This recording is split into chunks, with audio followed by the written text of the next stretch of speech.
I will not chase. I will not chase. I will not chase. I will not chase. I will not chase. And this has nothing to do with equity. It has everything to do with empowerment. And it has everything to do with self-esteem.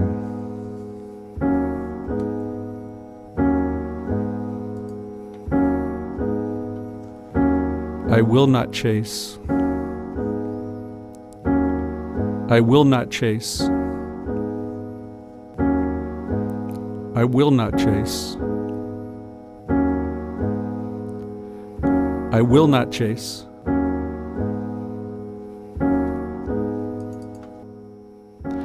So I'm slowly getting it. Your identity, those things that you represent, that's the box that we've been placed in, right? It's another way for people to avoid trying to understand what you're saying, because it's all tied to that label that they've given you. And it's irrelevant what you're actually doing or what you believe. So what happens if we kill that identity? In other words, if we refuse to play the role, we go ahead and say we're not going to play it anymore. What actually takes place?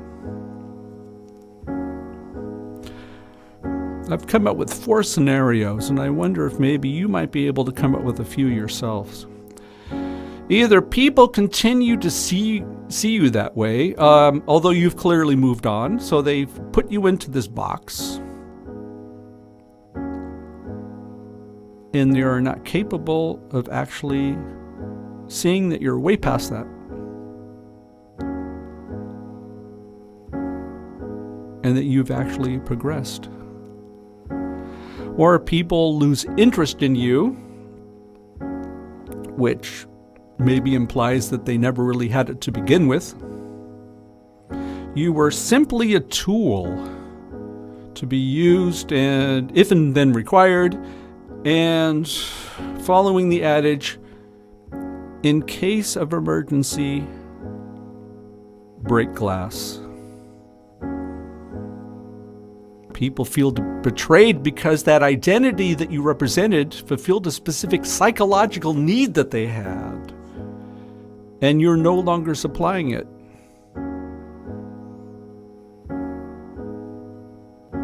So the obligation becomes a form of serfdom. Or lastly, the individuals will feel helpless because they've lost the control over you. You don't play the role anymore, and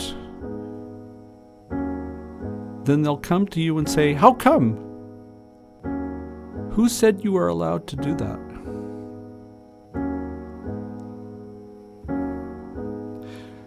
And so if we believe in empowerment, that means we believe in a free choice. Now, we might not necessarily always like the options that we have at our disposal.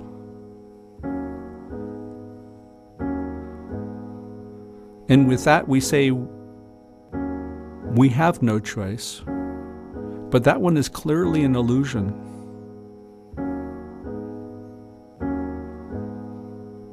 Either we accept our fate,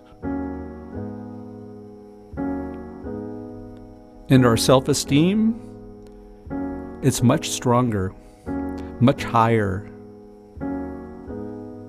much more vibrant than anything else that somebody else might be able to bring into the equation.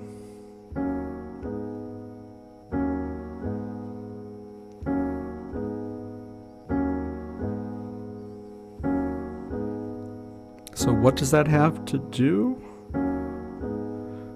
with the price of vaccines?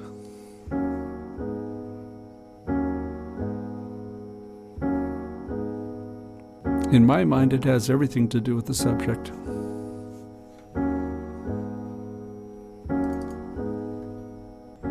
I refuse to chase. I will not chase. I will not chase. I will not chase. So if we have the power to actually say no, the power to not play the part, the power to be empowered, then why is this so difficult for us? The actual fear has nothing to do with the consequences.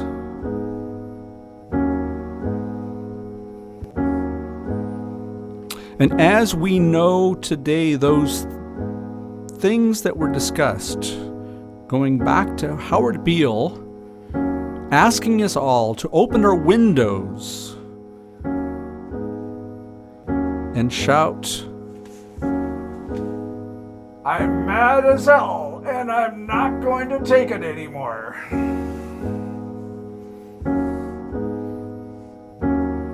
That message was exploited then and is continually exploited now.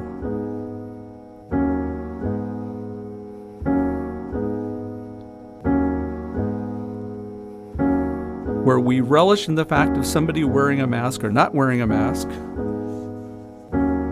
and we refuse to discuss the meaning of why we do things in the first place. So the critical thoughts are gone. The sense of purpose is gone. The empowerment has been castrated.